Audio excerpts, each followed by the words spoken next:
এই প্রথম বৈশ্বিক কোনো ফ্র্যাঞ্চাইজি লিগে রেকর্ড সর্বোচ্চ ৬ জন বাংলাদেশি খেলোয়াড় প্রতিনিধিত্ব করেছে। এমনকি চ্যাম্পিয়ন দলের স্কোয়াডে ছিলেন একজন খেলোয়াড়, তার নাম নাহিদ রানা, যিনি ইতিহাস গড়েছেন প্রথম বিদেশি খেলোয়াড় হিসেবে ফাইনালে মেডেল জিতে। এই প্রথম বৈশ্বিক কোনো ফ্র্যাঞ্চাইজি লিগে রেকর্ড সর্বোচ্চ ৬ জন বাংলাদেশি খেলোয়াড় প্রতিনিধিত্ব করেছে।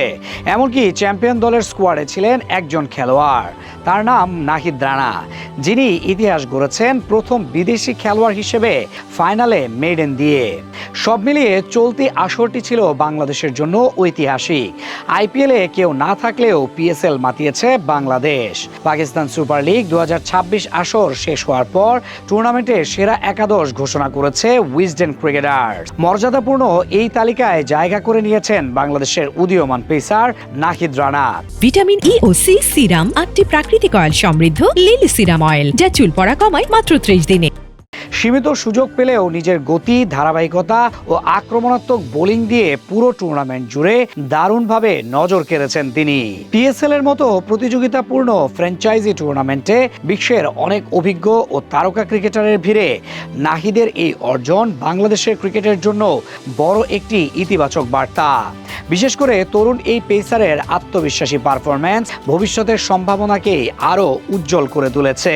এবারের পাকিস্তান সুপার লিগে পেশোয়ার জালমির হয়ে মাত্র 5টি ম্যাচ খেলার সুযোগ পেয়েছিলেন নাহিদ রানা। তবে অল্প সুযোগেই নিজের সামর্থ্যের প্রমাণ দিয়েছেন এই তরুণ পেসার।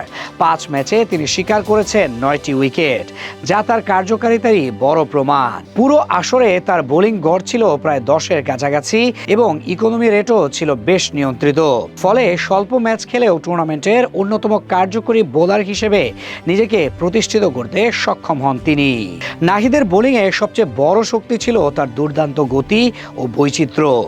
দ্রুতগতির ডেলিভারির পাশাপাশি কার্যকর শর্ট বল এবং নিখুঁত ইয়র্কারের মাধ্যমে প্রতিপক্ষ ব্যাটারদের নিয়মিত চাপে রেখেছেন তিনি। বিশেষ করে গুরুত্বপূর্ণ মুহূর্তে আক্রমণাত্মক বোলিং করে দলের জন্য ব্রেক থ্রু এনে দেওয়ার দক্ষতা আলাদাভাবে নজর কেড়েছে। বাংলাদেশ নিউজিল্যান্ড সিরিজে অংশ নিতে দেশে ফেরার আগে পিএসএলে টানা 4 ম্যাচে দুর্দান্ত পারফরমেন্স উপহার দেন নাহিদ রানা।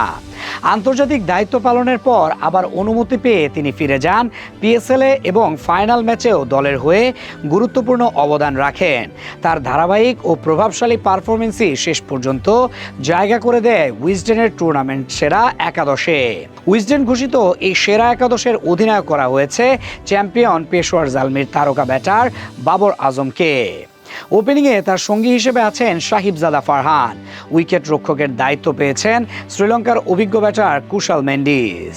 মিডল অর্ডারে জায়গা পেয়েছেন শান মাসুদ ও উসমান খান। অলরাউন্ডার বিভাগে রয়েছেন শাদাব খান ও অ্যারন হার্ডি, যারা ব্যাট ও বল দুই বিভাগে গুরুত্বপূর্ণ অবদান রেখেছেন। অন্যদিকে বোলিং আক্রমণে নাহিদ রানার সঙ্গে রাখা হয়েছে হুনাইন শাহ, মোহাম্মদ আলী ও সুফিয়ান মুকিমকে। পুরো আসরে ধারাবাহিক পারফরমেন্সের ভিত্তিতেই এই একাদশ নির্বাচন করেছে উইজডেন।